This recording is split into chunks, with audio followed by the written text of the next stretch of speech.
Alors, l'enregistrement a commencé et le partage d'écran aussi. Super. Tout bon? Mm. Bonjour à tous. Merci Nathalie, merci France Active pour l'invitation à ce webinaire. Donc, on a la tâche avec ma collègue Virginie de vous présenter, d'introduire cette série de webinaires. Je vais commencer la présentation et Virginie va faire la deuxième partie. Donc, avec moi. Donc, le webinaire d'aujourd'hui, c'est réaliser des gains économiques tout en réduisant votre impact environnemental. Donc, avant, je voulais vous représenter ce qu'était une entreprise artisanale et ce que ça représente en Auvergne-Rhône-Alpes. Donc, c'est des chiffres de 2019. Donc, il y avait 195 000 entreprises artisanales. Aujourd'hui, il y a plus de 200 000 entreprises. Le secteur d'activité le plus représenté, c'est le bâtiment avec 40% de nos ressortissants, suivi des services, de la fabrication et de l'alimentation. C'était 42 milliards de chiffre d'affaires. Et pour être une entreprise artisanale, il faut avoir moins de 10 salariés avant l'immatriculation. Donc, c'est près de 250 corps de métier. La CMA Auvergne-Rhône-Alpes, aujourd'hui, c'est 96 artisans qui sont élus et qui finalement décident de la politique que l'on mène sur le territoire. On accompagne les entreprises de la création à la transmission. On a aussi une action de promotion des métiers de l'artisanat. On travaille sur tout ce qui est aspect formation et représentation politique. On a 25 sites sur 12 départements. Donc, pour rentrer un peu dans le vif du sujet, je voulais vous représenter les grands enjeux de la transition écologique, l'évolution des cours de l'énergie et des matières premières de ces dernières années, les attentes et les besoins des différents acteurs et enfin les enjeux pour une TPE. Donc, avant toute chose, je voulais repartir de la base des définitions. Finalement, c'est quoi la transition? Donc, le Larousse nous donne deux définitions. La première, littéraire, c'est le passage d'un état à un autre. La seconde, c'est un état, un degré intermédiaire, un passage progressif entre deux états et deux situations. Et ça permet d'avoir une définition de la transition écologique qui est finalement une évolution vers un modèle économique et social, un modèle de développement durable qui renouvelle à la fois nos façons de consommer, de produire, de travailler et de vivre ensemble. Donc, ça dans le but de répondre aux grands enjeux environnementaux qui sont finalement ceux du changement climatique, de la rareté des ressources, de la perte accélérée de la biodiversité. Tu pourras mettre des petites cartes pour demain pour le forum. Et de la multiplication des risques sanitaires environnementaux.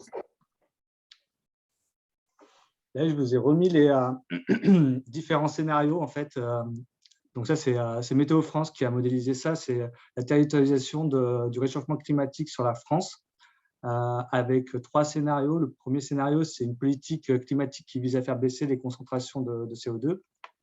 Le second scénario, c'est une politique climatique qui vise à stabiliser les concentrations de CO2. Et le troisième, c'est sans politique climatique. On se rend compte que d'ici à 2100, on aura une augmentation des températures sur la France. Si on a un scénario avec une baisse des concentrations qui sera limitée, ou en tout cas, on peut espérer limitée à 2 degrés. Mais dans les autres scénarios, on est dans une augmentation plus importante. Le scénario pessimiste étant entre 4 et 5 degrés et demi sur la France. Là, je vous ai mis un graphique sur les trajectoires. Où est-ce qu'on en est aujourd'hui à travers au niveau des gaz à effet de serre et l'évolution de ces gaz à effet de serre.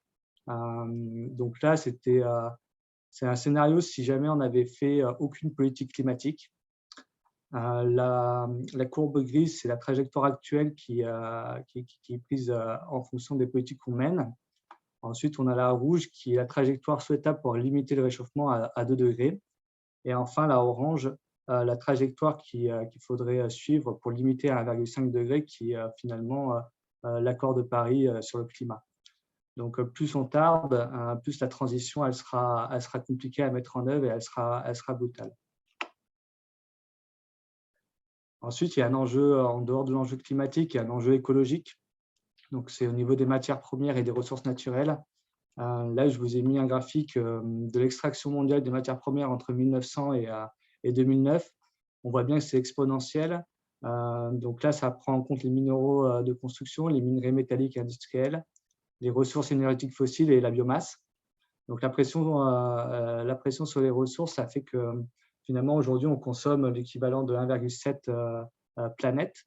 Donc ça, c'est l'empreinte écologique. C'est l'idée que la planète, comment dire, elle produit un certain nombre de ressources dans l'année. Dans les années 70, on consommait l'équivalent de ce que la planète était capable de régénérer. Aujourd'hui, on consomme beaucoup plus que ce que la planète est capable de régénérer. Et ça fait que c'est un modèle qui aujourd'hui n'est plus durable. Ça a des conséquences assez pratiques pour vous en tant que chef d'entreprise. On le voit à travers les augmentations des coûts ces 15 dernières années. Donc ça, c'est les sources, c'est le ministère du Développement durable et l'INSEE. Donc le fuel a pris environ 70%, l'électricité 22%, les matières premières 50% et la gestion des déchets 4%. Donc ça, c'est un graphique en dessous de l'évolution du prix de l'essence en France. Donc on se rend compte que ça fluctue énormément au vu du marché, au vu des enjeux géopolitiques, mais on est quand même dans une augmentation une augmentation tendancielle du prix de l'essence. En tout cas, ce n'est pas près de s'arrêter. Et c'est le cas également pour les autres sources d'énergie. Donc là, on a le gaz. Donc pour les mêmes raisons que le carburant, pour les enjeux géopolitiques et conjoncturels, il y a des fluctuations importantes, mais il y a quand même une évolution qui est tendancielle. Le prix de l'électricité suit le même cours. Et ça, c'est le prix de l'électricité que nous, on a constaté dans notre réseau à la Chambre de métiers. Donc ça, c'est les audits qu'on a fait dans les entreprises. On constate exactement la même chose chez les entreprises, donc une augmentation finalement du prix de l'électricité ces 10 dernières années. Là, je vous ai montré des réponses qu'ont fait les Français quand on les interroge sur le changement climatique. Donc, c'est une étude qui a été faite par la Direction exécutive prospective et recherche du ministère de l'Environnement. Quand on interroge les Français sur finalement qu'est-ce qu'il faut faire pour limiter le changement climatique, 60% d'entre eux répondent qu'il faut faudra modifier de façon importante nos modes de vie pour limiter le changement climatique. Et c'est bien devant le fait que c'est aux États de trouver un accord au niveau mondial pour limiter le changement climatique et devant le fait que le progrès technique permettra de trouver des solutions pour limiter le changement climatique. Ensuite, comme réponse intéressante, j'ai sorti celle-là aussi, qui est finalement, est-ce que le changement climatique peut être considéré comme une opportunité ou une contrainte? Il y a 52% des Français qui estiment que ça peut être une opportunité. Et enfin, sur qui serait le plus efficace pour résoudre les problèmes du changement climatique, on se rend compte que les Français répondent en premier lieu, chacun d'entre nous, à 50%. Donc, je trouvais que c'était intéressant, devant les États, devant les instances internationales. Et je crois qu'en dessous, c'est les entreprises. Je ne suis pas sûr, je n'arrive pas à le voir, mais je crois que c'est les entreprises le quatrième item. Et donc, je trouvais que c'était intéressant de vous le présenter. Il y a un quart des Français qui estiment que les entreprises sont un acteur efficace en tout cas pour résoudre le problème du changement climatique. Devant les collectivités territoriales, ça c'est intéressant, et devant les associations et la société civile. Donc ça, je trouvais que c'était intéressant à ressortir, et puis ça fait le lien finalement avec l'enquête de conjoncture qu'on a menée au sein de la Chambre de métiers Auvergne-Rhône-Alpes en juin 2021. Cette enquête de conjoncture a été faite auprès de plus de 4000 entreprises artisanales qui sont représentatives du tissu économique Auvergne-Rhône-Alpes. Et 87% des entreprises donnent une note supérieure à 5 sur 10 sur leur intérêt dans le domaine de la transition écologique. Donc, on a trouvé ce chiffre assez intéressant à vous présenter.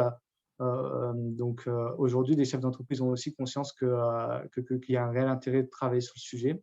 Et 60% d'entre elles veulent mettre en place des actions dans les 3 années à venir. Donc, c'est vraiment un sujet à la fois pour les citoyens et puis de plus en plus pour les entreprises. Ensuite, j'ai récapitulé un peu les enjeux que je vous ai présentés. Pour les entreprises, notamment pour les TPE, les enjeux ils sont environnementaux, donc de réduction de l'empreinte et de l'impact environnemental de l'entreprise liés à la raréfaction des ressources. Économiques, on l'a vu avec l'augmentation constante du prix de l'énergie, des matières premières. Une TPE a également des marges de négociation qui sont faibles. Et donc, ça a souvent un impact important au regard de leur chiffre d'affaires. Donc, c'est d'autant plus important pour eux de travailler sur ces sujets-là. Et enfin, il y a des enjeux sociétaux, notamment l'importance d'adhérer à des valeurs, l'évolution des exigences du consommateur. Et enfin, ça peut être une vraie valorisation de l'image de l'entreprise de travailler sur ces sujets-là. Nous, à la Chambre de métier, on accompagne les entreprises artisanales sur ces sujets-là. Donc, l'idée, c'est d'avoir des prestations ciblées, adaptées à l'échelle de nos entreprises. On a fait cet accompagnement depuis près de 20 ans avec un soutien financier de l'ADEME. On a réalisé plus de 3500 accompagnements individuels dans la région depuis ce temps-là. Et l'expertise évolue. Moi, je suis récemment arrivé à la Chambre des métiers. On est de plus en plus nombreux à travailler sur cette thématique-là pour répondre aux besoins de nos artisans.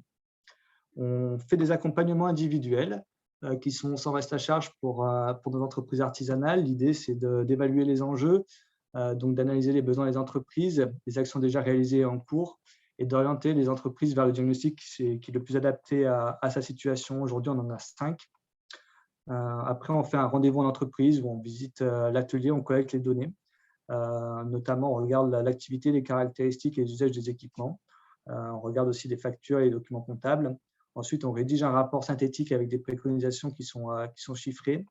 On le présente au chef d'entreprise, on valide les hypothèses et on réalise un plan d'action avec lui. Ensuite, on fait un suivi à 1 an de la mise en place de ces actions. Donc là, je vous présente deux diagnostics qu'on propose qui sont les plus pertinents au vu de la thématique qu'on aborde aujourd'hui. C'est le diagnostic énergie. Donc là, l'idée, c'est vraiment d'optimiser les contrats de fourniture d'énergie, d'évaluer les consommations et les coûts d'énergie de l'entreprise, d'identifier les usages les plus consommateurs d'énergie, de sensibiliser aux bonnes pratiques, de proposer des solutions qui sont adaptées aux besoins du chef d'entreprise et d'orienter, si besoin, vers des interlocuteurs plus spécialisés. Donc, le bénéfice, il est à la fois de comprendre sa facture d'énergie, d'identifier ses enjeux, d'agir sur les postes les plus consommateurs. Ça permet de réduire ses coûts, dans certains cas jusqu'à 30%, et d'avoir une information sur les aides financières. Donc là, vous avez tous les postes d'études qui sont concernés, donc ça va de l'éclairage au chauffage, en passant par la clim, etc. Ensuite, on a un diagnostic qui s'appelle optimisation des flux, sur lequel on va traiter à la fois les flux entrées, donc énergie, matières premières consommables, eau, et les flux de sortie, donc invendus, déchets, eaux usées et flux en gazeux. Et là-dessus, je vais vous proposer le témoignage d'une entreprise qui a été accompagnée sur ce diagnostic-là.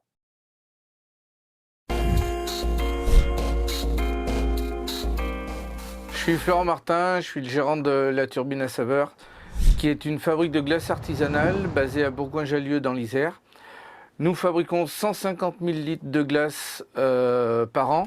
On a un effectif de 10 personnes et un chiffre d'affaires d'1 million d'euros. Nous progressons actuellement de 30% par an depuis 5 ans. Aujourd'hui, on a une consommation électrique de 20 000 euros par an et une consommation d'eau évaluée entre 4 et 5 000 euros par an. C'est un impact de quasiment 10% de notre bilan.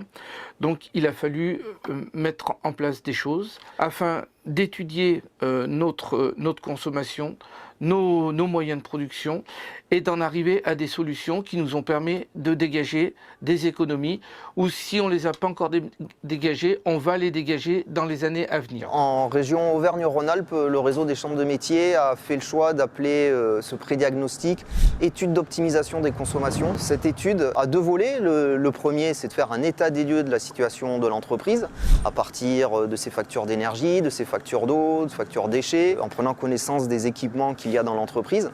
Et une fois que cet état des lieux est fait, derrière, on fait des préconisations pour permettre à l'entreprise de moins consommer d'eau, moins consommer d'électricité, moins consommer de gaz, etc., moins générer de déchets. L'activité a un impact moindre sur l'environnement et ça génère aussi des économies pour l'entreprise. Ce qu'il faut savoir, c'est qu'on y passe très très peu de temps. L'essentiel, c'est de jouer le jeu, de donner toutes les infos et après, la Chambre des métiers s'occupe de tout. Le temps qui est nécessaire strictement à l'étude, ça prend à peu près une demi-journée à l'entreprise. On a mis en place 2 choses. Par rapport au refroidissement de notre laboratoire, ça dégage de l'énergie qui nous a permis de chauffer l'atelier et de chauffer l'eau qu'on utilise énormément pour laver. Dans un second temps, on a changé tous nos éclairages. On est passé en tube LED de manière à avoir une qualité d'éclairage supérieure et une économie. On est sur un deuxième projet celui de conserver l'eau de nos refroidissements de machines pour y faire un circuit fermé. Le dernier point, ça va être l'achat de l'électricité. On a lancé plusieurs appels d'offres et une a été identifiée en énergie verte et qui est bien plus intéressante que ce qu'on a aujourd'hui. Je souhaiterais vraiment que d'autres chefs d'entreprise aient la même démarche que moi pour qu'ils se rendent compte des économies qu'ils vont le faire. Nous, c'est 15 000 € d'économie à 3 ans. Sans l'aide de la Chambre des métiers et de l'ADEME, j'aurais jamais fait cette démarche.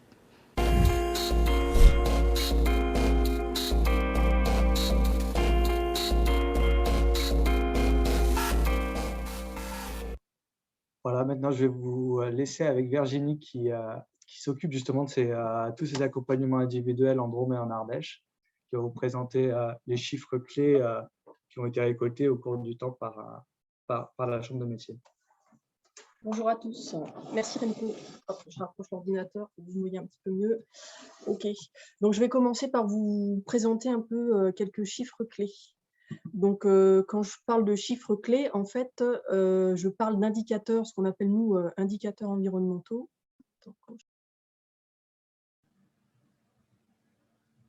Le PowerPoint qui gêne un peu, on va essayer de le bouger un petit peu. Ouais, si tu peux mettre. OK, merci. Donc, ces indicateurs environnementaux, donc après, en fait, j'aurai une slide spécifique un peu sur ces valeurs de diagnostic, ces valeurs d'indicateurs environnementaux. Donc, il faut savoir que c'est des valeurs qui sont issues des diagnostics qu'on a réalisés sur la région Aura sur les 3 dernières années, 2018, 2019, 2020. Parce que l'idée, c'est d'avoir les valeurs au plus proche de ce qu'on peut remarquer aujourd'hui. C'est des valeurs qui sont aussi basées sur des factures, le plus souvent, voire parfois sur des estimations, parce qu'on ne peut pas toujours avoir accès aux factures dans les entreprises, des fois c'est compliqué. Donc ce ne sont pas des mesures. Donc voilà, en termes d'utilisation, il faut faire aussi attention avec ce qu'on fait avec. Il s'agit, je vais vous présenter en fait des médianes et non des moyennes, en fait pas par secteur d'activité, mais représentatives de l'activité globale au niveau artisanal. On a choisi de partir sur des médianes parce qu'en fait, les moyennes sont souvent assez influencées par des valeurs faibles ou des valeurs très fortes. Ce qu'on a de manière anecdotique dans l'artisanat avec parfois des entreprises qui ont des très forts chiffres d'affaires, mais qui ne représentent pas l'activité classique qu'on rencontre. Donc, on part plutôt sur des médianes qui sont plus représentatives des valeurs centrales qu'on peut retrouver. Et oui, donc c'est des valeurs aussi qui sont calculées lorsqu'on a suffisamment de données. Donc, on estime qu'il faut qu'on ait au minimum au moins 5 entreprises du même secteur d'activité pour avoir une valeur qui veuille dire quelque chose. Donc, parfois, vous verrez dans le tableau que je vais vous présenter après, des fois, il y a des cases vides. Bon, bah, c'est lié à ça. Et puis aussi, dernière chose, les données qu'on récupère proviennent d'entreprises variées. Donc là, en fait, j'ai fait un tableau représentatif de l'ensemble des activités de l'artisanat. Et pour autant, en fonction des activités, on peut avoir des choses qui sont extrêmement différentes, soit en fonction du chiffre d'affaires, soit en fonction du nombre de salariés, de la surface aussi occupée. Mais souvent, voilà, c'est d'abord lié, je dirais le premier paramètre, c'est lié à l'activité. Donc, je vais passer à la diapositive suivante et puis je vais vous expliquer ça un petit peu mieux. Et comment tu fais? Ah oui, d'accord, merci. OK, donc voilà, le tableau que je vous présente là représente donc ces fameuses valeurs. Donc, vous voyez là, donc, je vous ai répertorié ces fameux indicateurs environnementaux par ordre de chiffre d'affaires pour qu'on essaye de, voilà, en fonction du chiffre d'affaires de l'entreprise, on essaye de se retrouver un peu dans ces chiffres d'affaires. L'idée, c'est de pouvoir se comparer les valeurs de son entreprise aux valeurs du secteur d'activité, voire de l'artisanat ou autre, si vous avez pouvoir avoir accès à d'autres valeurs. L'idée aussi, c'est d'avoir un certain nombre d'entreprises pour pouvoir faire un certain nombre de mesures, que l'échantillon soit représentatif. Et puis derrière, alors je vous ai proposé un certain nombre d'indicateurs que moi j'utilise régulièrement, mais après je dirais libre à vous de faire vos propres indicateurs si ceux-là vous correspondent pas ou vous conviennent pas pour X raisons. Voilà, donc je vais vous parler d'un indicateur que moi j'utilise beaucoup et globalement on utilise beaucoup. En fait, on présente la part de l'énergie, par exemple, qui est représentée dans le chiffre d'affaires. Qu'est-ce qu'elle représente? Quel est le coût de l'énergie par rapport à votre chiffre d'affaires? Et en fait, on utilise souvent ce type d'indicateur-là pour les autres types de flux. Pour l'eau, par exemple, donc on retrouve en bleu, par exemple, vous avez 2 indicateurs que je vous propose là, mais vous retrouvez aussi Pareil, quelle est la part du coût de l'eau par rapport au chiffre d'affaires des entreprises. On retrouve la même chose en termes de déchets, c'est ce qui est représenté en vert, et aussi la même chose en ce qu'on appelle des intrants dans l'entreprise, donc les matières premières, le coût des matières premières par rapport au chiffre d'affaires ou aussi par rapport aux consommables. Voilà. Et idem, je vous ai présenté aussi ce type d'indicateur par rapport au coût du carburant. À savoir que selon l'activité de l'entreprise ou même sa façon de faire et son activité propre, en fait, s'il y a de la livraison, s'il y a besoin d'aller chercher des matières premières ou pas, il peut y avoir une activité transport ou pas. Donc, en fait, parfois, on a ces valeurs de carburant, parfois, on ne les a pas. Donc, c'est pour ça que sur les premiers indicateurs, j'ai mis hors transport. On les calcule plutôt généralement comme ça. Mais à titre indicatif, à partir du moment où il y a du transport dans l'entreprise, c'est un indicateur qui est intéressant. Et on voit clairement que pour les entreprises qui ont un petit chiffre d'affaires, entre 0 et 200 000 euros, par exemple, la part du carburant n'est quand même pas négligeable. On arrive à plus de 2% du chiffre d'affaires, donc c'est quand même pas négligeable et c'est intéressant. Donc il y a un enjeu à regarder ça si vous utilisez votre véhicule dans le cadre de votre entreprise. Pour vous donner un exemple par rapport à la médiane du coût de l'énergie, un exemple sur la variabilité de ces indicateurs en fonction du secteur d'activité. Si je prends un boulanger, par exemple, qui a des fortes consommations énergétiques, en général, sur ce paramètre-là, de manière globale par rapport au chiffre d'affaires, on arrive à des pourcentages de 3,84% du chiffre d'affaires.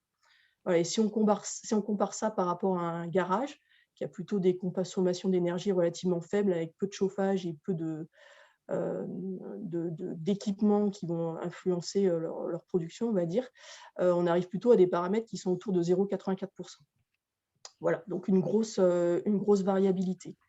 Ce qui peut être intéressant aussi en termes d'indicateurs, c'est de regarder aussi pour les entreprises qui font de la production par rapport, par exemple, aux intrants, à la tonne ou au kilo de matière première qui est introduit dans l'entreprise, les consommations d'énergie. C'est des choses aussi que vous pouvez rapporter. Donc après, ça dépend ce que vous êtes capable de sortir en termes de chiffres. Voilà. Et après, vraiment en termes d'intérêt.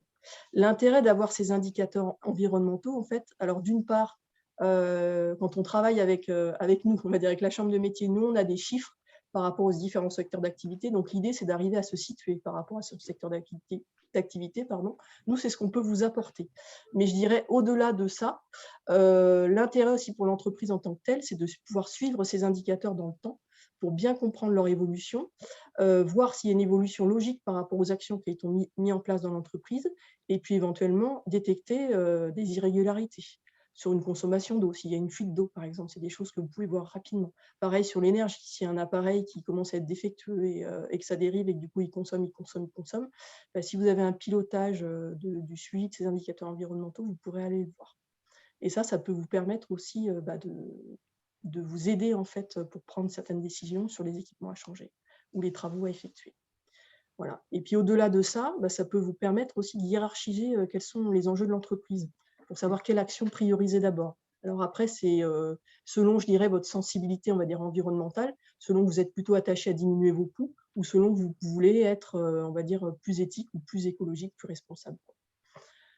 Voilà sur ce qu'il est les indicateurs environnementaux. L'idée derrière, c'est de vous montrer un peu dans les entreprises quelques exemples concrets d'actions à mettre en place. Et j'ai ressorti de là, on va dire, soit des choses qui me paraissent vraiment importantes à réfléchir aujourd'hui, ou soit des choses qu'on rencontre vraiment assez classiquement et qui peuvent être assez faciles à mettre en œuvre dans l'entreprise. Voilà. Et alors, je vais commencer par le flux, on va dire, matières premières consommables. L'idée, c'est d'avoir une attention par rapport au taux de perte si vous faites de la production, ou sur l'aspect invendu, si on regarde plutôt sur la thématique un peu déchets. Mais finalement, tout ça, c'est un peu, ça se rejoint un petit peu. Parce que souvent, en fait, on a un regard, on va dire, on va regarder juste la surface de l'iceberg, d'où l'image un petit peu, et on ne prend pas forcément en compte tous les impacts que ça a derrière sur l'entreprise. Si vous avez des taux de perte en production, souvent on se dit, oui, je vais perdre en matière première, donc il y a le coût de matière première, je vais perdre aussi en énergie, en emballage, etc. Mais du coup, on ne pense pas forcément derrière aussi au temps perdu ou au coût qui peut être engendré en termes de main-d'œuvre derrière, de temps passé pour le salarié ou pour le chef d'entreprise à fabriquer tel ou tel produit, et aussi derrière à la gestion des déchets que ça peut engendrer. Soit qu'il faut aller plus à la déchetterie, soit qu'il faut trouver des sources pour récupérer les déchets, ce genre de choses, ou aussi peut-être parfois des coûts de collecteurs, du tri, enfin voilà, ce genre de choses. Pour vous illustrer ça, j'ai rencontré il n'y a pas si longtemps que ça une brasserie donc, qui fabrique de la bière. Et en fait, eux, donc à l'année, ils font 36 brassins. Les brassins, ils ont un cycle en fait, de production où ils sont en production une semaine, ils fabriquent la bière, et derrière, en fait, il y a 3 semaines de fermentation. Il y a un cycle comme ça. Et donc à l'année, ils passent 36 brassins. Et sur ces 36 brassins, en fait, ils m'expliquaient qu'ils avaient une perte de 4 brassins par an. Ce qui est énorme, puisque ça représente en fait une perte de plus de 10% des brassins. Et donc là, il y avait plus de 1 000 € juste de perte, juste sur l'aspect matière première et énergie. Et pour autant, le chef d'entreprise ne se rendait pas forcément compte en fait, de la perte que ça représentait. Et encore là, tout n'a pas été comptabilisé. Voilà, c'est pour vous montrer un petit peu ce que ça peut représenter. Derrière, je passe sur les aspects un peu énergie. Alors, ce qu'on voit aussi souvent, c'est les contrats de fourniture énergie qui ne sont pas forcément adaptés ou qui sont parfois aussi très chers.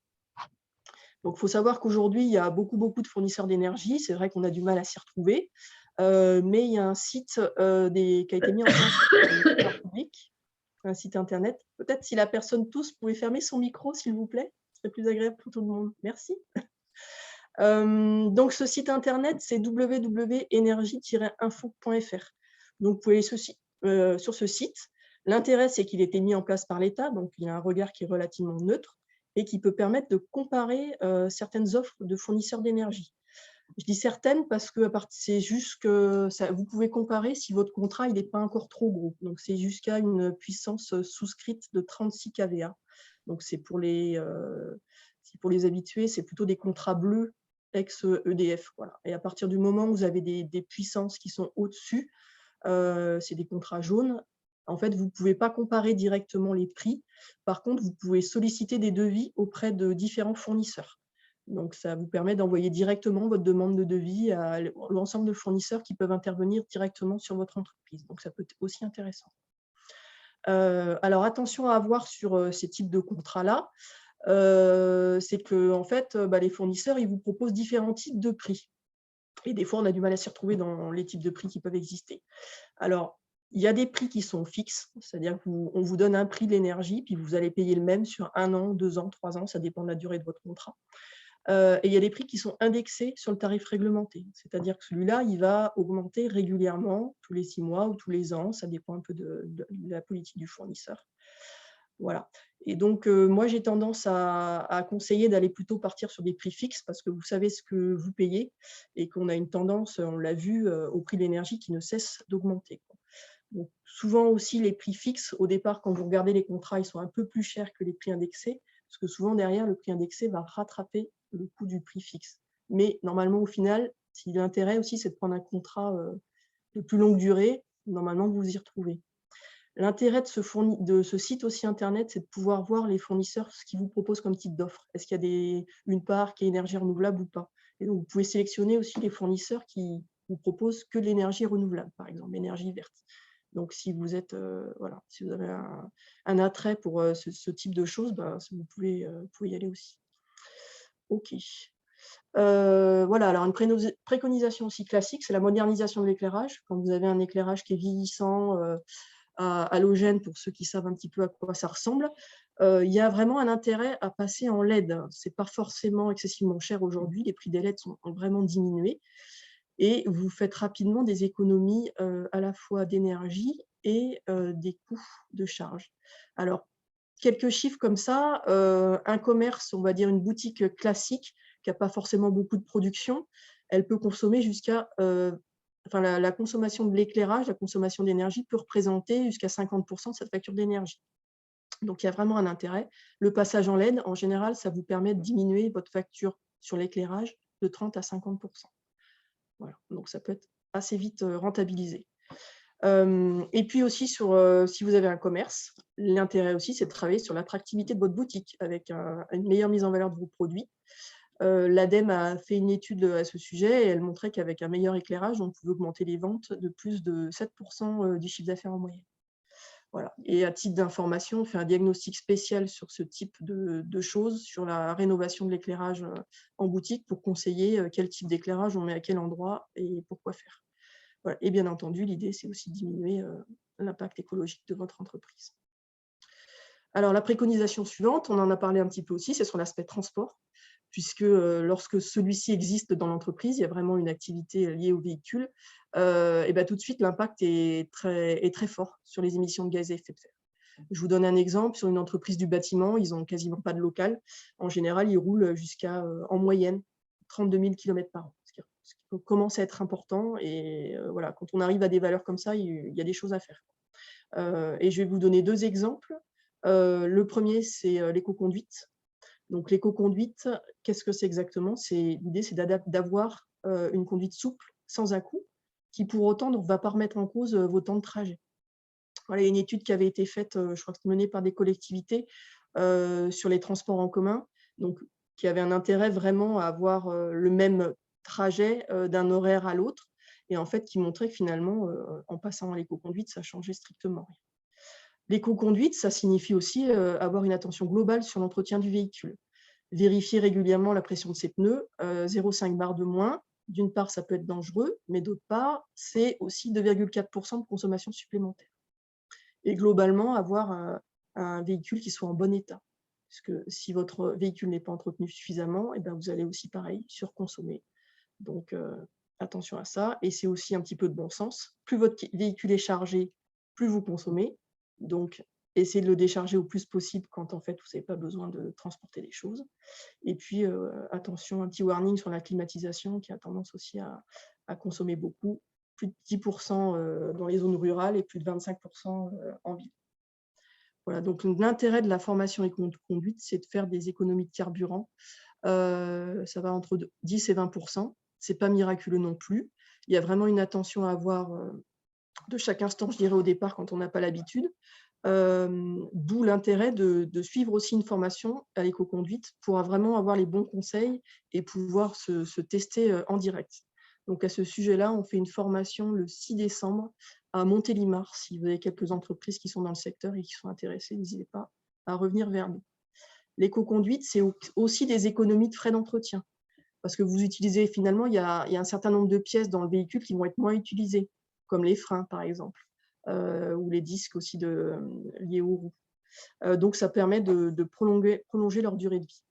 Voilà. Et il y a aussi certains autres éléments qui ont été enregistrés, comme la baisse du taux d'accidentologie, puisqu'on est en général plus attentif, et puis bien entendu la baisse de l'empreinte carbone liée à l'activité. Ok. Ouais. Juste pour illustrer ceci, il y avait un petit film qu'on vous présente. Non, c'était pour les véhicules électriques, ça. Le petit film. Il y a une petite vidéo derrière pour vous présenter un peu l'intérêt d'avoir des véhicules électriques dans l'artisanat.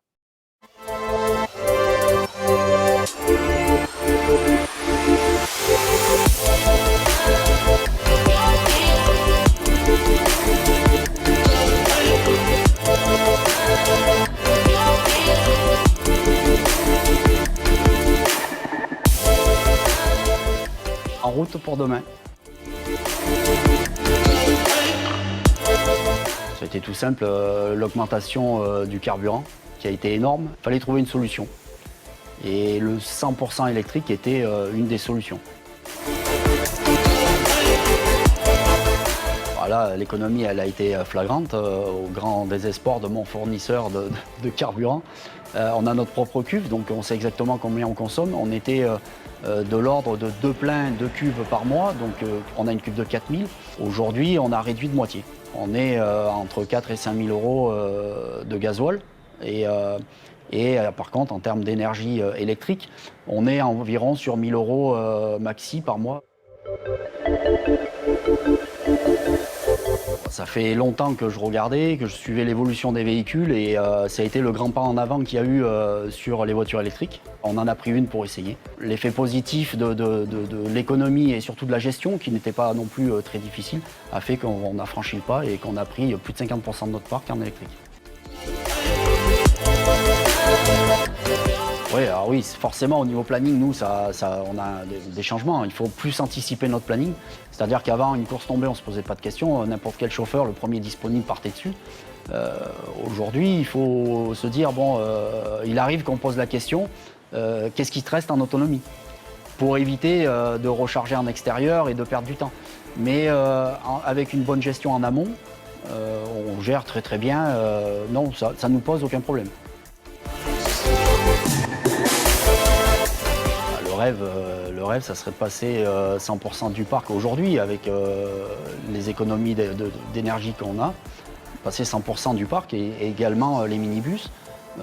Certains ont déjà sorti des minibus qui ne sont pas encore, c'est que des prototypes. Donc voilà, j'y suis déjà dessus, on regarde. Mais oui, l'idéal, ça serait 100% du parc.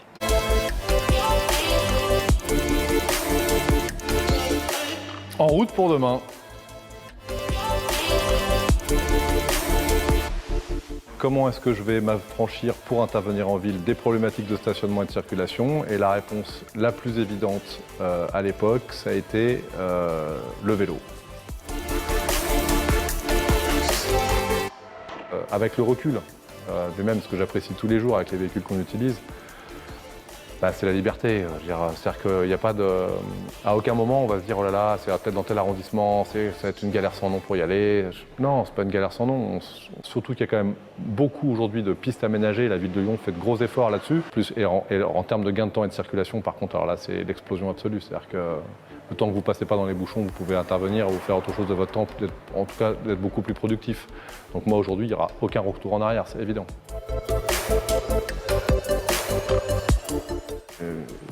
Une de mes réflexions, parce que là j'ai ouvert en plomberie parce que c'est la plomberie qui m'intéressait, mais il y a un raccord plomberie, mais il pourrait y avoir un raccord électricité, il pourrait y avoir un raccord serrurerie. C'est les premiers métiers auxquels je pense. Après, il y a des métiers type carreleur plus compliqués. L'écomobilité, ça vaut le coup. Elle vous le rendra au même niveau que vous investissez avec elle. C'est-à-dire que c'est pas magique. L'écomobilité, c'est pas magique, ça demande un investissement, ça demande une réflexion, ça demande d'accepter de faire autrement que ce qu'on connaît, mais les retours sont extraordinaires.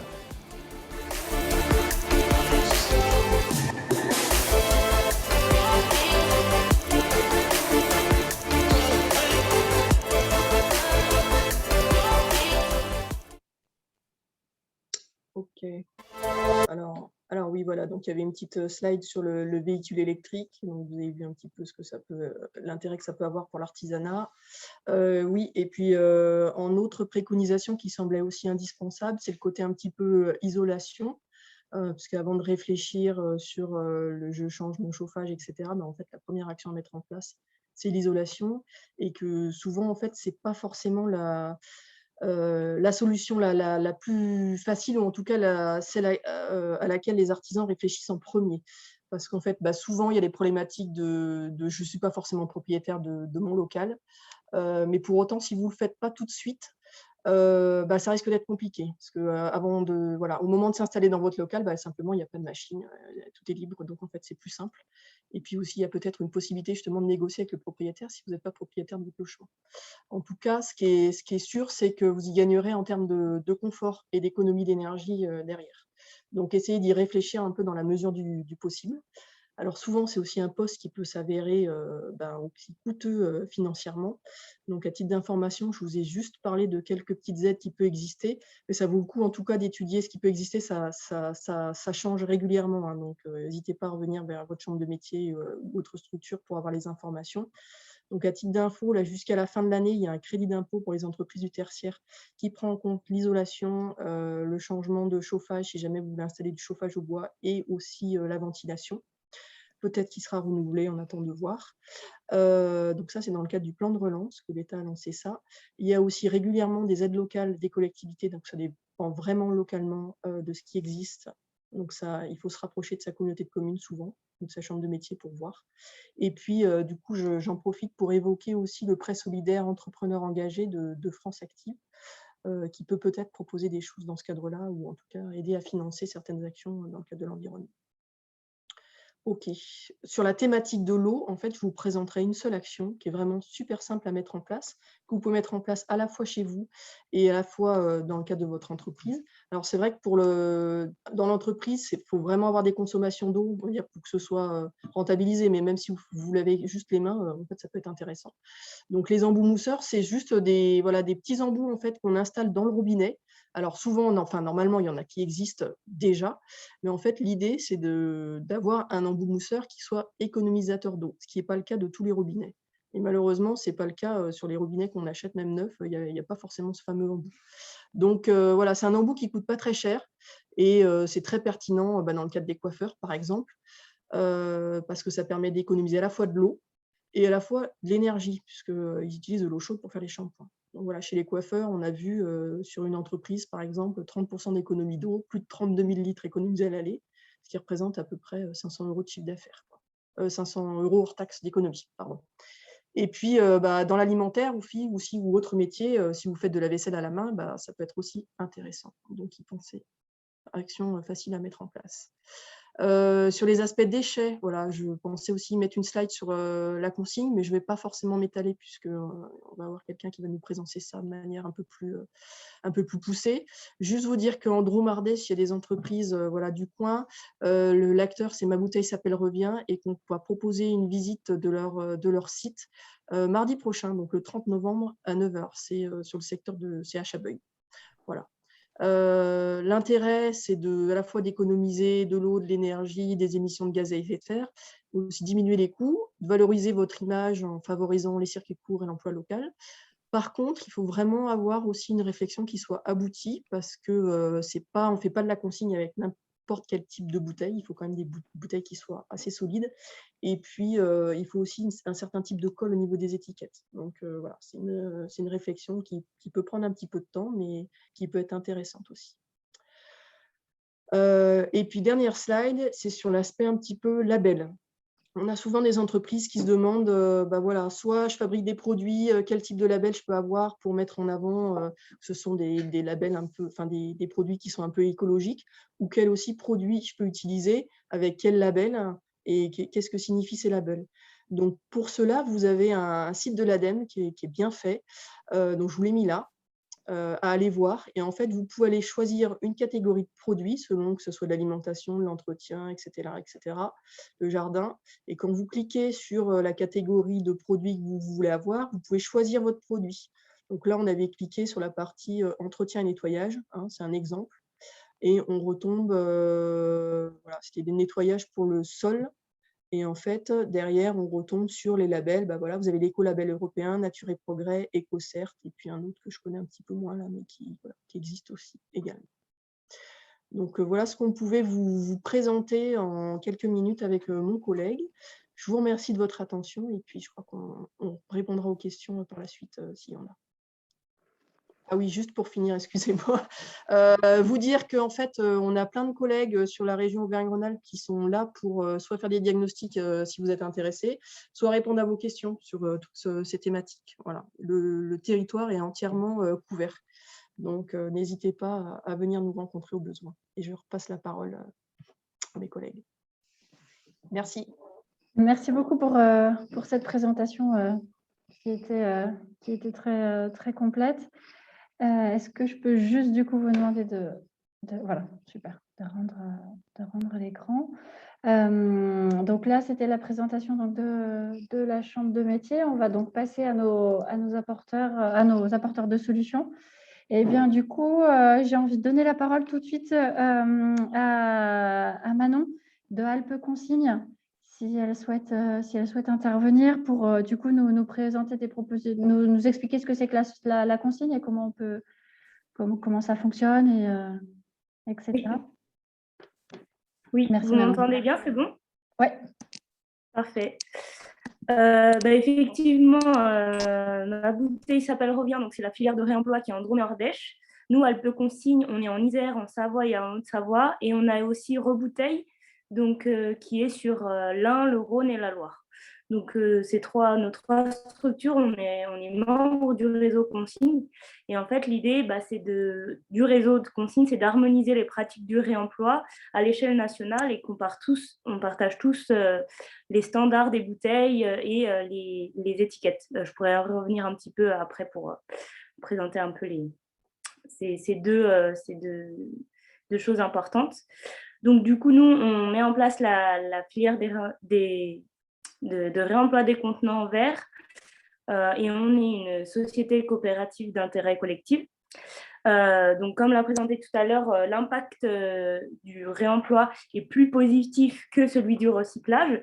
Donc, par exemple, on a une économie de 33% d'eau, 79% d'émissions à gaz à effet de serre et 76% d'énergie. Il faut savoir que dans le processus du recyclage, on réinjecte automatiquement de la matière première, donc du calcin issu du sable. Et donc, le réemploi, comme on fait seulement, on lave seulement la bouteille, il y a une économie de matière première. Donc, nous, on s'inscrit dans une boucle que je ne sais pas si vous voyez bien. Donc, on va collecter les bouteilles sales dans les points de collecte. Donc, les points de collecte, ce sont des magasins ou des producteurs lorsqu'ils font de la vente en direct. Ensuite, on lave ces bouteilles dans notre unité de lavage. Donc aujourd'hui, on va laver chez Ma Bouteille s'appelle Revient, mais nous, on a l'objectif d'ouvrir notre centre de lavage l'année prochaine sur la commune de Pontcharrat, donc c'est à peu près au milieu de notre territoire. Une fois que les bouteilles sont lavées, elles sont conditionnées sur le même format que du neuf, donc c'est-à-dire en palette, et on les livre et on les vend aux producteurs. En parallèle donc, de cette mission principale, nous, on accompagne les producteurs à utiliser les bons formats de bouteilles. Donc, il faut qu'on s'assure qu'elles soient suffisamment solides. L'idée aussi, c'est de standardiser par type de contenant. Donc, un type de bouteille pour la bière, pour le vin, etc. En fait, ça va permettre d'optimiser la logistique et la manutention et d'avoir des coûts bons pour le producteur. Et aussi, on travaille sur l'étiquette. Donc, effectivement, il y a certaines caractéristiques pour que l'étiquette puisse se retirer au lavage. Donc, par exemple, il faut utiliser une étiquette hydrosoluble sans vernis. Donc là, on accompagne les producteurs à passer sur des bons contenants et on accompagne également les magasins à devenir point de collecte. Donc, on leur met à disposition des casiers et toute une communication adaptée au réemploi et pour que les consommateurs comprennent comment ça marche. Donc, voilà, une fois que le consommateur achète sa bouteille, il la déguste chez lui. L'important, c'est de bien la rincer seulement à l'eau claire pour retirer tous les résidus et de la rapporter vide. Et donc, de la rapporter en magasin. Et voilà, nous on vient... la boucle recommence, on vient recollecter les bouteilles sales. Donc voilà, donc du coup, toutes les bouteilles ne peuvent pas être malheureusement réemployées, comme vous l'avez compris, il y a cette importance du format de la bouteille avec la solidité et de l'étiquette. Et après, et voilà. Et du coup, pour les identifier, en fait, le réseau Consigne a mis en place ce logo-là. Donc, comme ça, en fait, on demande aux producteurs de l'intégrer à leurs étiquettes. Comme ça, elles sont directement identifiables. Et nous aussi, on rajoute cette pastille à coller sur la bouteille pour qu'en fait, dès maintenant, elle soit visible, rapidement par l'équipe du magasin et aussi par le consommateur lorsqu'il est chez lui, puisqu'il ne peut pas ramener toutes les bouteilles. Il peut l'identifier rapidement. Et après, on a les gestes simples du réemploi. Donc, la vider, la rapporter sans bouchon ni mégot, bien la stocker, pareil, à l'abri de l'humidité et de la pluie et du soleil, en fait, pour garder toujours le caractère hydrosoluble de l'étiquette. En prendre soin. Plus la bouteille moins la bouteille sera choquée, plus elle pourra faire des tours de recyclage. Les boucles de recyclage, il faut savoir que dans les pays où ça ne s'est jamais arrêté, comme en Allemagne et en Belgique, on peut la réemployer une vingtaine de fois. mécaniquement, la bouteille, elle peut être réemployée 50 fois. Donc voilà. Et une bouteille qui représente des brisures, des éclats, qui est en mauvais état, elle ne peut pas être réemployée, il faut qu'elle aille au recyclage. Donc nous, à ce jour, donc ça fait depuis 2021 qu'on a commencé à démarcher les producteurs et qu'on est dans une phase opérationnelle. Et à ce jour, on a 25 000 bouteilles qui ont été lavées, réemployées et revendues à nos producteurs. On a 12 producteurs qui ont intégré, qui ont rejoint Alpe Consigne et qui pratiquent le réemploi. Donc principalement des producteurs de bière. Mais on ouvre, on intègre maintenant on a des jus, de l'huile, etc. Et on a 25 points de collecte, surtout sur les 3 départements. Donc c'est en plein essor. Voilà, aujourd'hui, pour ces 2 jours, il y a également le réseau consigne qui se réunit pour information. Donc voilà, là, on va avoir les standards à l'échelle nationale. Voilà, par exemple, et le cahier des charges des étiquettes qui va sortir. Et puis, c'est un moment fort où tous les projets se rencontrent et on travaille sur les thématiques qui nous concernent tous. Donc, c'est très important. Merci beaucoup pour votre présentation. Je n'aurais jamais pensé que la bouteille puisse resservir autant de fois. Donc, merci pour ces précisions. Je vous propose qu'on reste peut-être dans le domaine de l'alimentaire et puis de passer la parole à Frédéric pour Rovalter, la gestion des déchets verts. Merci, bonjour. Bonjour. Alors nous, à Rovalter, on fait depuis juin 2019 de la collecte et valorisation de biodéchets. Alors ça va un petit peu plus loin que le déchet vert, parce que nous, on parle vraiment pas forcément de tout ce qui provient des arbres, mais vraiment du biodéchet. Juste pour situer un cadre réglementaire, aujourd'hui, les entreprises qui génèrent plus de 10 tonnes de biodéchets par an, donc que ce soit des entreprises agroalimentaires ou des restaurants, sont dans l'obligation d'avoir un tri à la source des biodéchets. En 2023, toutes les entreprises produisant plus de 5 tonnes par an de biodéchets devront les valoriser. Et en 2024, c'est l'ensemble de la population qui devra faire ce tri à la source. Ce tri à la source, c'est comme aujourd'hui ce qu'on a pour le papier, le carton ou le verre. En fait, il faudra une solution, une voie dédiée. Sur le lac Dromardèche, aujourd'hui, il n'y a pas d'exutoire. Un professionnel qui veut envoyer ses biodéchets en valorisation doit faire appel à des opérateurs nationaux et ça va partir essentiellement en méthanisation dans l'Est ou l'Ouest de la France. Nous, ce qu'on a décidé de mettre en place, c'est une solution locale. Donc, on est basé dans l'agglomération de Valence, mais on sait intervenir en Dromardèche pour collecter et valoriser des biodéchets, que ce soit aussi bien de l'épluchure de fruits et de légumes, mais aussi des restes de viande, de poisson, des céréales, des pâtes, du riz. Voilà, tout ce qui est vraiment alimentaire, on le collecte et on l'emmène sur une zone de traitement par compostage à Bourg-les-Valences, donc au nord de Valence. On a 2 modes de collecte. Un mode de collecte en hypercentre pour Valence et pour Romans en vélo-remorque, où on a des remorques qui sont capables de tracter jusqu'à 300 kg. Et pour tout ce qui est en dehors de l'agglomération ou gros producteurs, on a une solution de collecte en véhicule, ou sinon, on a des partenaires qui nous permettent de ramener la matière quand c'est en dehors de notre zone d'action. Aujourd'hui, on va travailler en fait tous nos biodéchets pendant 9 mois pour en obtenir un compost qui va être normé pour l'agriculture biologique. Donc nous, on leur fait passer des certifications pour qu'on puisse avoir cette labellisation. Ce n'est pas parce qu'on reçoit un produit qui est non bio qu'on n'arrivera pas à avoir une certification bio derrière. Ça, c'est notre travail pendant 9 mois. Dans l'association, on a 2 maîtres composteurs, donc c'est des formations qui sont reconnues par l'ADEME, et ce sont ces personnes qui vont travailler, vérifier les températures, vérifier les retournements, les apports en broyat, en matière carbonée, en matière azotée, pour avoir quelque chose de normé.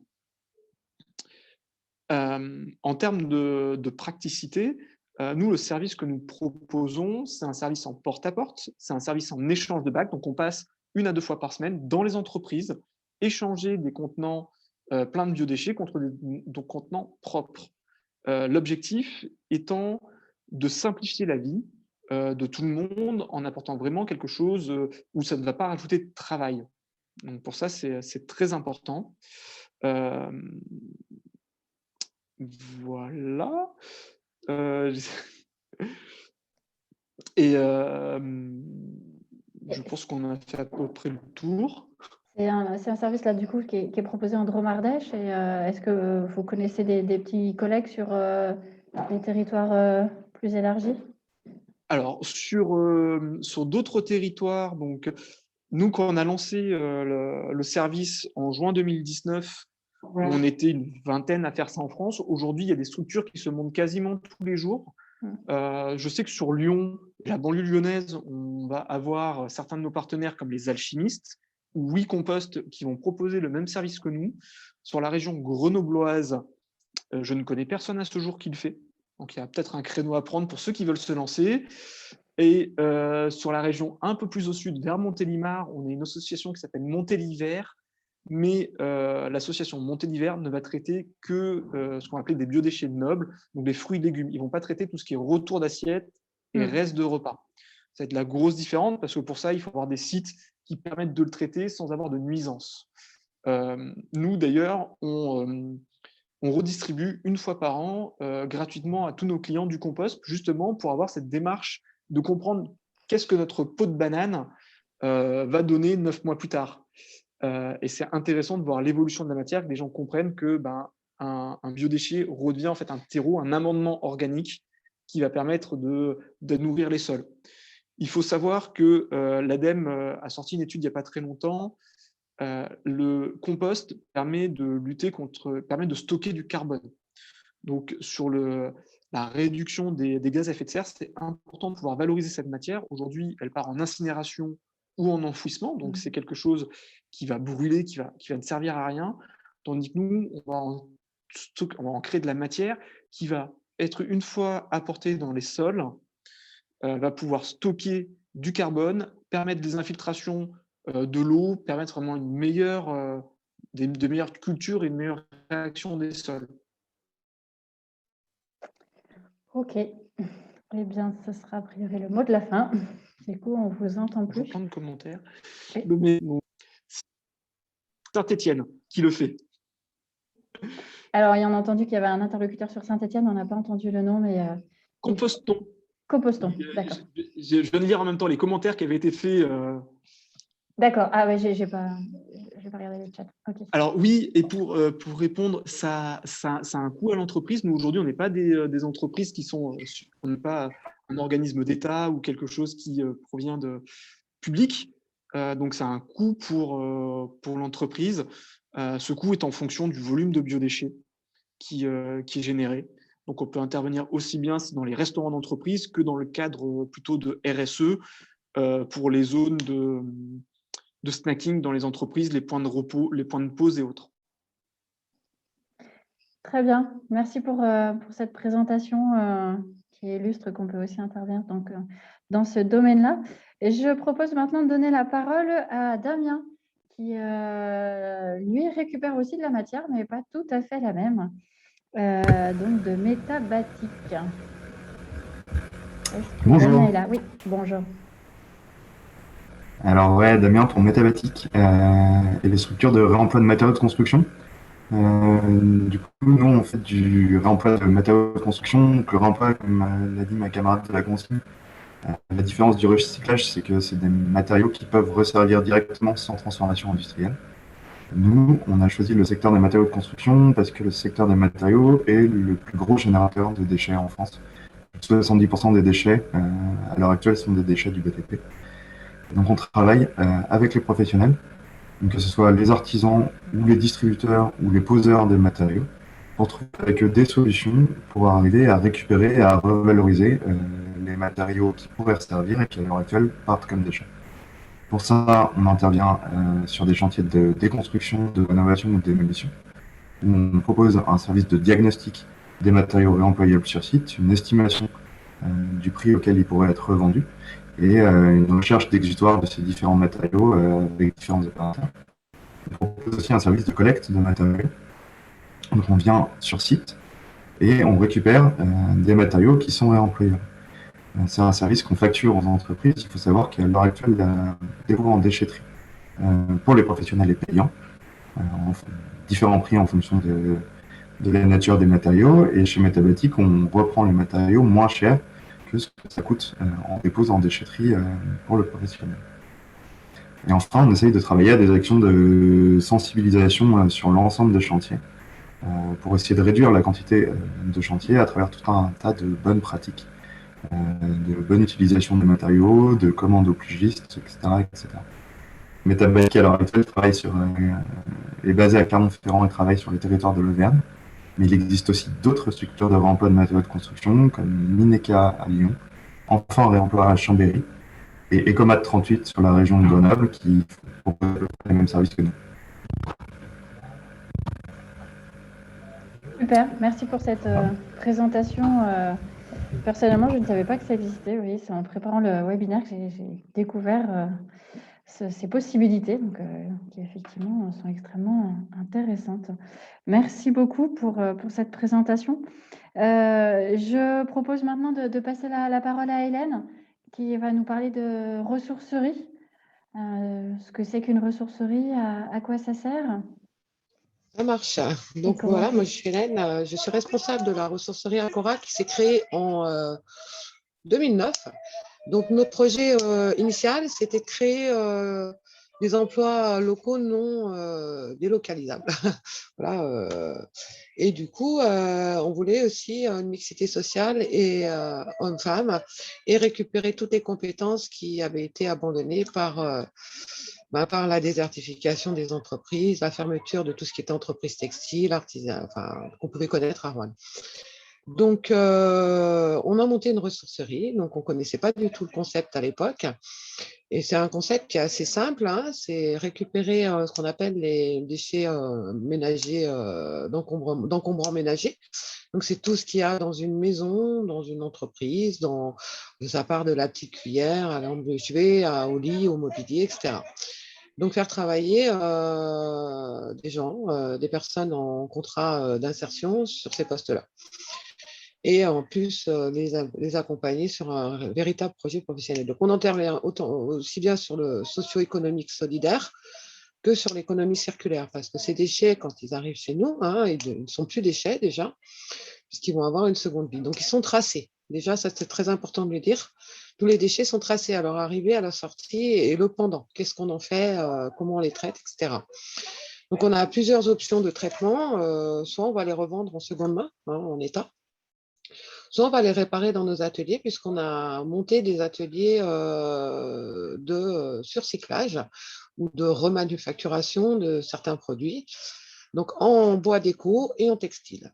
Donc, tous ces articles qui sont surcyclés ou upcyclés, ou ce que vous voulez, éco-designés, vont partir sur une partie de notre boutique voilà, qui est un peu plus caractéristique de ces achats. Et le reste, le seconde main, est nettoyé, voire réparé et vendu dans un plus large espace, une espèce de dépôt-vente. Après, il va nous rester des choses sur les bras, hein, que ce soit du mobilier ou du textile. Donc, on a des filières qui sont possibles grâce au travail qu'on a mené avec le réseau national des ressourceries, quand certains éco-organismes se sont montés, il y a une dizaine d'années peut-être, je ne sais plus. Donc, on est adhérent au réseau national des ressourceries, ce qui ouvre un champ des possibles pour toutes les entreprises au niveau du pays, et même dans les DOM, puisqu'il y a certaines ressourceries là-bas, de pouvoir s'adresser à nos structures. Donc, il y a une démarche qui est assez simple. On tape Réseau national des ressourceries et on tombe sur le site et on a toutes les coordonnées des structures. Donc, on a négocié, quand ça s'est créé, ces responsabilités élargies du producteur pour pouvoir créer, aider à la conception des éco-organismes qui récupèrent le mobilier. Donc, on a Écomobilier qui récupère les mobiliers du particulier et on a Valdelia qui récupère le mobilier des entreprises. Donc, il y a plusieurs catégories de mobilier, hein, plan de pose, les assises, les couchages et les rangements. Hein. Donc, voilà, on voit à peu près ce que ça peut représenter. Quant au D3E, hein, donc tout ce qui se branche, qu'il y a des piles, qu'il y a des batteries, on a une convention avec Écologique qui va, si on ne peut pas vendre en l'état ce qui ne fonctionne plus, qui va récupérer et recycler ces produits-là. Donc, je trouve que ce qu'il y a d'intéressant dans la démarche, c'est plusieurs choses et elle est assez ouverte puisque tout à l'heure, j'ai bien écouté ce qui a été dit par rapport à la responsabilité citoyenne, avant tout pour aborder ces changements. Et il faut se dire que ce qui meuble notre quotidien, c'est énormément de matières premières sollicitées, de transport, etc. Donc, quand on arrive à ramener ça à une économie circulaire et au réemploi, on a tout bon. Ça s'adresse donc aux citoyens. Donc, on a une énorme sensibilisation parce que les gens ont le choix. Ils peuvent aller en déchetterie, ils peuvent donner, ils peuvent vendre sur des sites, ils peuvent aller à Emmaüs, où ils veulent. C'est un libre choix. Mais en même temps, pourquoi ils viennent chez nous? C'est la question qu'on se pose. Parce qu'il y a une sensibilisation, parce que derrière, il y a du travail, parce que derrière, il y a des gens, parce que derrière, il y a des compétences et il y a une traçabilité. Et du coup, je me dis, si on motive le citoyen lambda, on sensibilise à ces gestes simples et qui sont aussi des lieux de vie, des tiers-lieux, hein, puisque les gens qui viennent, on redynamise un quartier, il faut qu'on sensibilise les entreprises. Donc, elles sont sensibilisées par nos collectes Valdélia, hein, qui sont des collectes professionnelles et qui sont bien avantageuses quand même. Mais pas que, je dis, il faut sensibiliser au sein d'entreprises les personnes qui vont au quotidien dans une entreprise. Ben, c'est pareil, on a différentes choses qu'on délaisse et des délaissés pour qu'ils soient ramenés, pour qu'au quotidien, ils arrivent à avoir ces gestes simples parce qu'on a plein de graduations dans le tri de nos déchets et on commence par le tri sélectif qu'on connaît tous, puis après, oui, effectivement, tout ce qui nous embarrasse. Mais au sein des entreprises, je pense qu'il est important de mettre en place cette dynamique-là. Parce que nous, on le voit, quand les salariés arrivent chez nous, c'est vrai que bon, on est au courant que voilà, on peut trier, on peut faire ci. On commence par ça, par le tri simple et après, en travaillant, parce que les métiers sont complexes. Il ne faut pas croire que c'est simple, hein, et les métiers sont durs. Mais après, on arrive à dynamiser un peu un quartier, une ville, à participer à des dynamiques régionales, puisque nous, on est aussi organisé en dynamique régionale où on accompagne des porteurs de projets, dans le but de créer des points de recyclerie aux ressourceries, parce que les recycleries vont être intégrées au national des ressourceries et au régional, pour qu'on travaille dans cette idée-là, en partageant une charte, une éthique et des valeurs solidaires. Voilà. Donc, nous, c'est un peu l'effet boule de neige. Nous, on nous dit souvent, ah ouais, mais vous ne faites pas assez de pub. Ce n'est pas notre but. Notre but, c'est que les gens viennent voir et par eux-mêmes, et cette démarche-là, en se disant, bah ouais, c'est sympa, déjà, on peut discuter, on peut bouquiner, parce qu'on trouve de tout chez nous. Et puis, on se sent mieux. Et nous, vraiment, j'appelle les entreprises à s'intéresser à nos actions. En région Auvergne-Rhône-Alpes, on doit être 24 ressourceries. Donc, comme je vous le disais, on va ouvrir ceci aux recycleries sous des conditions de respect de réemploi solidaire et non le réemploi lucratif, puisqu'on a des startups qui se montent, etc. Non, on n'est pas dans ce quartier, on n'est pas dans ce zonage-là, puisqu'il y a toute une structuration et tout un accompagnement du citoyen et des salariés vers des choses un peu plus sociables. Très bien. Merci. Effectivement, comme vous l'avez dit, le territoire de l'Auvergne-Rhône-Alpes est bien couvert, hein, il en existe 24 et que c'est des choses qui sont encore en phase de développement. Donc, chaque entreprise, chaque entrepreneur peut effectivement avoir une réponse pas très, très loin de son entreprise. Merci beaucoup, Hélène, pour votre présentation. Et puis, on va donner maintenant la parole à Sophie, du coup, qui va nous présenter voilà, comment aussi recycler une autre matière que l'on utilise tous. Juste, je fais une petite aparté. Il y a Xavier Raveau qui a posé une question à la dernière intervenante, si elle peut regarder dans le chat pour lui répondre éventuellement dans le chat. Merci. Merci. C'est très rapide, hein, je pense. Bonjour à tous, Sophie Giraoui, la société Envie. Juste pour ceux qui ne connaissent pas Envie, nous, on est une fédération avec plusieurs entreprises d'insertion. On a 50 structures au niveau national. On existe depuis 1984, donc existe depuis pas mal d'années, presque 40 ans maintenant, et on est ce qu'on appelle SIAE, c'est-à-dire qu'on est des structures d'insertion par l'activité économique. On a aujourd'hui, du coup, sur le territoire Auvergne-Rhône-Alpes, du coup, j'anticipe peut-être certaines questions, mais aujourd'hui, en fait, donc moi, je représente Environalpes, donc on a des structures sur Lyon, sur Saint-Étienne, sur Roanne, sur Bourgoin, Bourgoin-Jallieu dans le 38, bientôt Grenoble, et on a aussi une structure qui est en train de se développer sur le secteur Drôme-Ardèche autour de Valence, mais qui n'est pas encore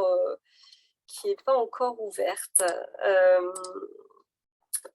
Ce qu'on propose aujourd'hui, nous, en fait, ce qui est notre métier historique, en fait, nous, on propose de donner une seconde vie à des appareils électroménagers, multimédia, et aussi depuis un petit peu moins longtemps, depuis 2017, sur des équipements médicaux. C'est-à-dire qu'aujourd'hui, nous, on va récupérer ce type d'appareil qu'on va rentrer dans nos ateliers, et nos équipes en insertion vont faire tout un travail de nettoyage, de rénovation, de réparation de ces divers équipements. Et ces appareils vont ensuite être revendus dans nos magasins, donc dans les différents lieux que j'ai pu citer. On a aussi des sites internet. Et effectivement, du coup, de plus en plus,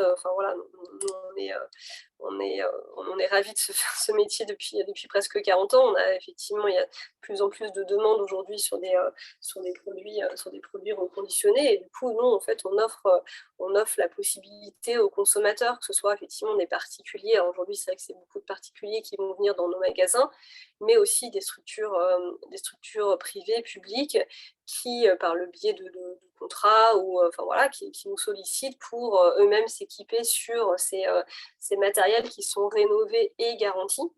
J'insiste bien aussi sur l'aspect garantie, parce qu'aujourd'hui, c'est vrai que ça peut être un sujet de se dire, bah tiens, ok, on est sur du matériel reconditionné, donc du coup, comment ça se passe s'il tombe en panne, ou voilà, si j'ai besoin de changer une pièce. Enfin voilà, on propose le SAV, et notre matériel est garanti comme du matériel pour la durée un petit peu moins longue que le matériel neuf, c'est 12 mois, mais voilà, en tout cas, vous avez l'assurance que si jamais il y a un souci sur le matériel que vous pouvez acheter dans nos structures, en tout cas, nos équipes seront là pour les réparer, pour les échanger. Enfin voilà, un système assez classique par rapport à des distributeurs plus conventionnels, peut-être, on va dire. Donc aujourd'hui, c'est vrai que nous, les partenaires qui travaillent avec nous, c'est vrai, quand on parle d'enjeux environnementaux, c'est vrai que tout ce qui est réemploi, c'est des thématiques qui sont en plein boom. On en parle de plus en plus. Il y a des impulsions réglementaires qui sont assez fortes sur ces sujets, notamment avec la loi AGEC, qui est la loi anti-gaspillage et pour l'économie circulaire, qui prône de belles incitations, heureusement, pour lutter contre le gaspillage. Et nous, depuis toujours, c'est vraiment notre cœur de métier de pouvoir accompagner nos clients, nos partenaires sur la maximisation du réemploi, et ce qui est pour nous depuis toujours un engagement fort de se dire, nous, comment on vous accompagne pour mieux réemployer vos équipements, et ainsi maximiser aussi la valeur de vos produits. Parce que aussi bien, nous, effectivement, on a des clients partenaires qui vont s'équiper, comme je vous le disais tout à l'heure, sur du matériel reconditionné et garanti.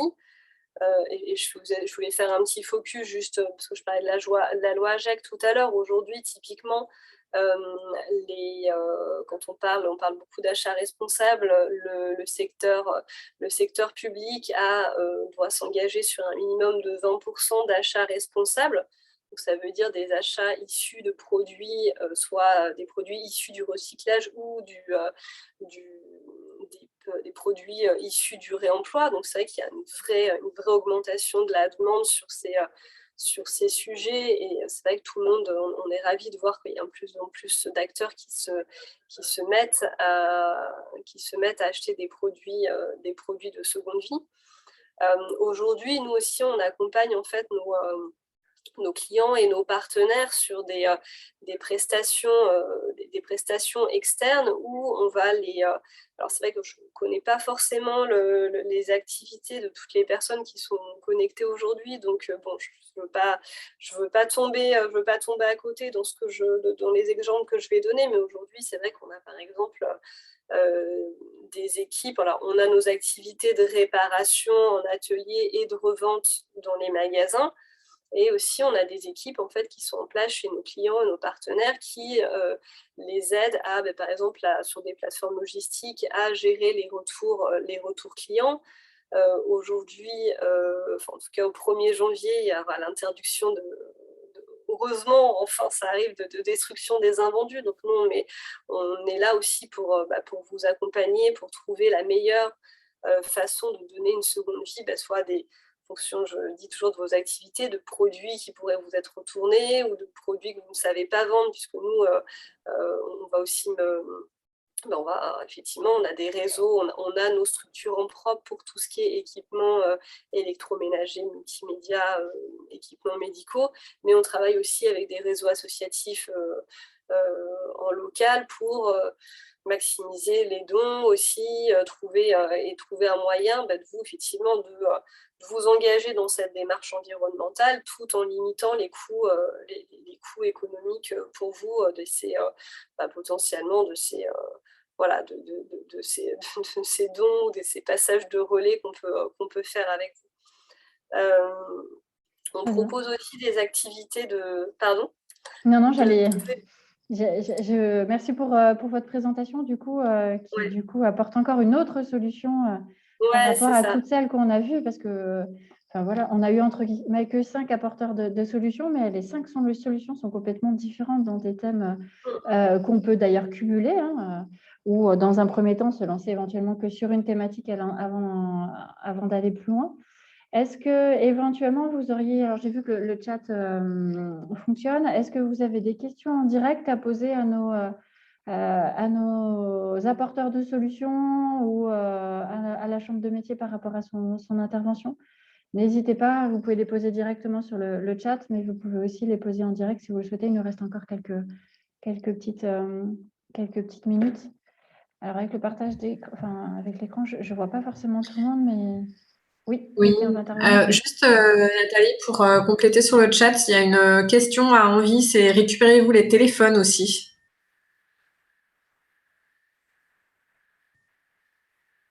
Je ne sais pas si soit vous y répondez dans le chat, soit vous reprenez la parole. Envie directement. J'allais répondre dans le chat du coup.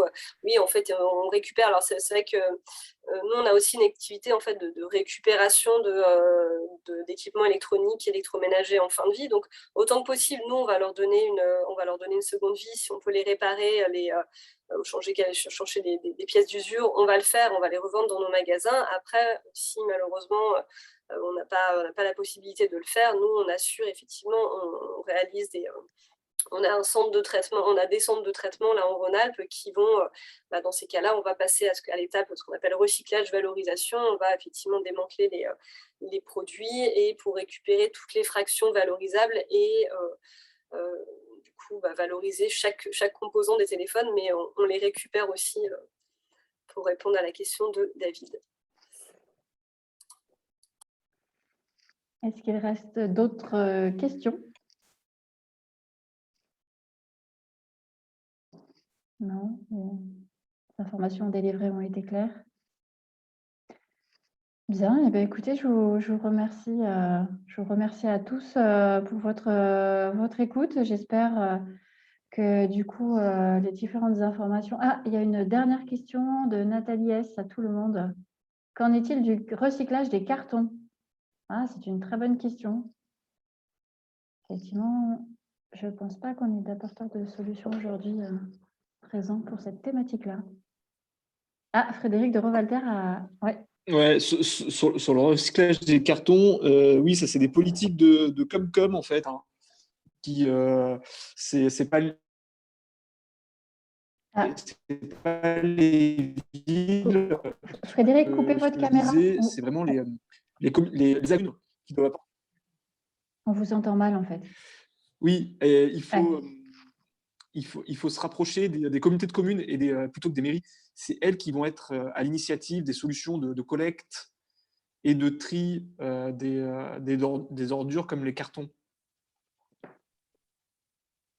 Mais c'est vrai D'accord. que oui, aujourd'hui, il y a pas très peu de filières en France sur la collecte sélective du carton. Ok, j'ai Hélène de Acora et Manon qui souhaitent intervenir aussi sur cette thématique. Oui, sur Rouen, nous, on a une structure qui s'appelle Valorise, qui travaille étroitement avec Rouen et Agglo, parce qu'on a monté il y a déjà quelques années de ça, en 2009, 2009-2012, une structure qui s'appelle C3R, qui est la plateforme de réemploi solidaire, plateforme en rouennais, qui se charge du ramassage des encombrants dans les rues, mais pas que. Et on a dans ces structures-là une entreprise qui s'appelle, un atelier chantier d'insertion qui s'appelle Valorise et qui s'occupe vraiment sur la région du recyclage du carton et du papier. Voilà. Et qui fait du traitement confidentiel aussi pour les entreprises. Voilà. Donc ça sur Rouen. Après ailleurs, je ne sais pas. Ok, merci. Et Manon ? Oui, il y a Valoralp, c'est une entreprise qui s'occupe vraiment du réemploi, et pas du recyclage, mais du réemploi des cartons. Alors, il faudrait se rapprocher d'elle. Je ne sais pas exactement quel est son territoire géographique d'intervention, mais voilà, c'est à noter. Le siège social est à Entrelac, au nord de, en Savoie, mais ils travaillent un peu partout. Ok, super. Et ben, merci beaucoup pour ces compléments d'information sur la partie carton. Eh ben, écoutez, merci à tous pour cet après-midi. J'espère que voilà, on aura soulevé quelques réflexions, quelques interrogations et éventuellement aussi apporté quelques solutions par rapport à ce webinaire. Bonne continuation à tous. Et puis, comme je vous le disais en préambule, on a d'autres thématiques abordées sur cette semaine. Donc, si la mobilité vous intéresse, si l'empreinte numérique vous intéresse, n'hésitez pas, etc. N'hésitez pas à aller voir ce qui se passe ailleurs. Merci beaucoup, à bientôt. Au revoir. Merci. Au revoir. Merci à tous, merci à toutes, au revoir.